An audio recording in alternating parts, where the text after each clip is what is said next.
Hi there, welcome to the latest episode of my 10-minute moan. And the topic of this 10-minute moan isn't really a moan, it's me sniffing about stuff with my spidey senses up when I see things that others may not be able to see or have knowledge of. And this one concerns the Michael Matheson inquiry that's just finished, where they found him guilty of breaking, I think, 5, maybe 6 parts of the Standards Commission and the Ministerial Code. And they have published tonight the documents, and I was passed them by someone on Twitter. So I was reading through them, and there are pages of it, because it's a 40-odd page, 43-page document, right?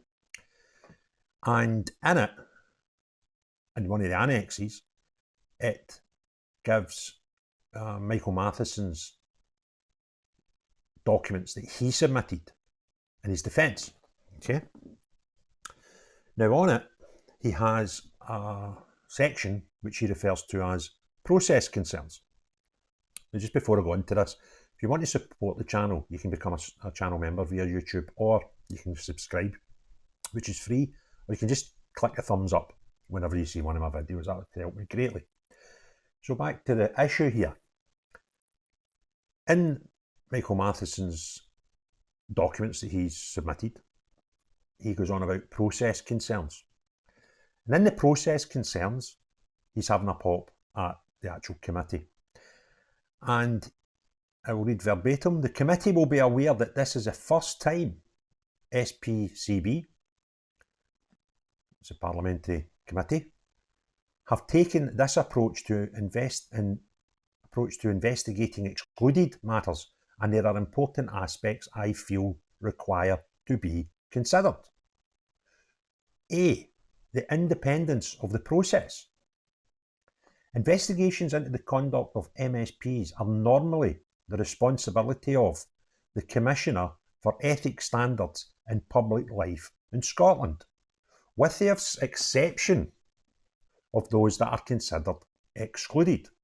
Any investigation by the Commissioner ensures that the investigation process is independent, objective and impartial, and is conducted confidentially. Now, the approach taken by the SPCB investigation has departed significantly from the independent investigation of complaints.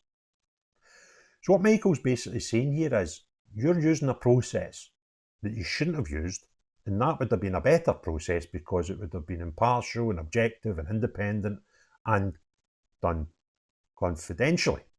Okay? And he feels it would be better, and it should have been dealt with by the Commissioner of Ethics Standards in Public Life in Scotland. Now here lies the problem, and there's two.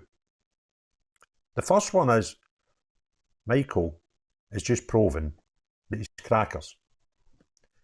The second one actually is more important, but I'll cover the first one first, and this is Michael being crackers, okay?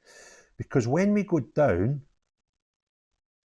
and we read pages and pages, he talks about in section C of his evidence that he's submitted to be considered by the committee, the committee will be aware that I referred myself to the SPCB and I fully cooperated with the process throughout. Now, he's already referred to this before, and John Swinney referred to it today in Parliament when he was defending and refusing to accept the findings of this committee. He also made a big play about how Michael Matheson had referred himself to this committee. This committee that Michael Matheson is now claiming shouldn't have looked after that type of complaint, because it should have been dealt with by the Commissioner of Ethical Standards in Public Life in Scotland. Just understand where I'm going here. So Michael's done something, not been happy with the outcomes, and now saying that they shouldn't have been looking after it in the first place. But he's used all along this defence that I'm a good guy. I put myself into that committee, and he's now claiming it was the wrong committee. Okay? Now, the other thing that I have an exception with is through personal knowledge. Okay? About 2 months ago, maybe, I complained to the Ethical Standards in Public Life in Scotland Commissioner and got a letter back about the complaint telling me that they couldn't deal with it. Now, I'm not going to go in too much to the complaint just now because it's still an open thing that I may or may not do something else with going forward. However, I got a letter and it had lots of things in it and telling me that I couldn't do this and I had to do this. And it was quite complex. So I called the Commissioner's office. This is the Ethics Standards in Public Life in Scotland office. It was dealt with a lovely female on the other end of the phone who helped me with some of my queries but wasn't able to help with them all. I wasn't disappointed with her because the stuff that I was asking her was quite technical. So I asked if she could put it up the line a bit and could someone else call me. Later on that day, I actually got a call from the Commissioner himself, which I was quite taken aback by. And he again was a very nice man. And he went over the points that I had to query about the letter that his office had just sent me. He was very, very helpful and very, very professional. And I quite liked the guy, to be perfectly honest with you. However, I will quote you some of the letter from the Commissioner's office himself. If you let me just click up this page, because it's fascinating. And this is a bit where Michael Matheson's talking rubbish and telling lies. Because this from the office of hold on, tells you quite clearly, and I'm not going to read the whole thing out, and I'll put up a edited version of it. As you can see, that the office of the Commissioner cannot deal with ministers of the Scottish Government. They can deal with MSPs. They can't deal with ministers.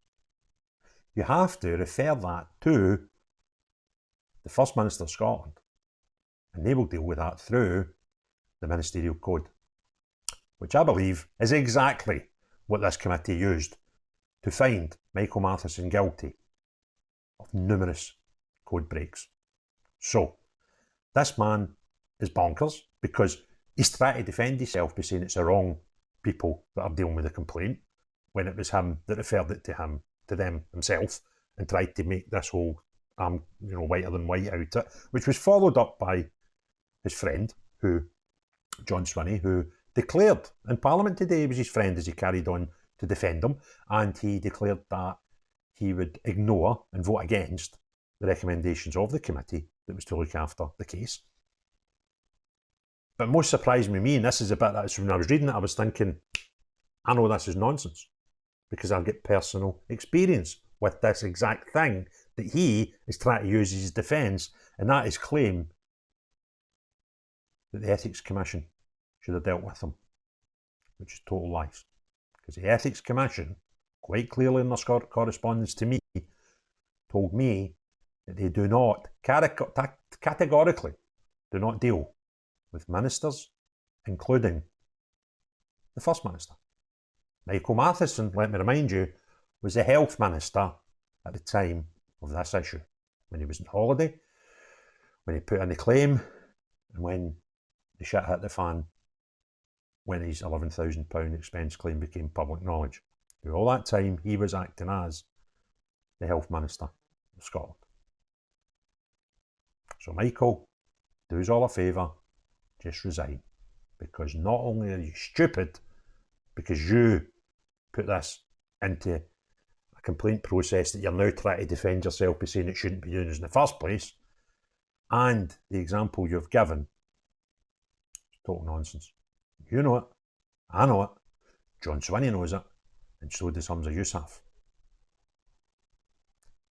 You're talking nonsense and trying everything in your power to tell lies, misinformation, to get away with something that you should be banged to rights for. You and your proclaimed friend, Mr. Swinney, are a disgrace to the office, a disgrace to the Parliament, and a disgrace to your government. But furthermore, a disgrace to the people and the good Scottish people and the Scottish public. If you enjoyed the video, please give it a thumbs up. If you have not already done so, please subscribe. But unless you're John Swinney, Michael Matheson, or anybody involved in this total nonsense. Everybody else have a great day. Cheery bye now.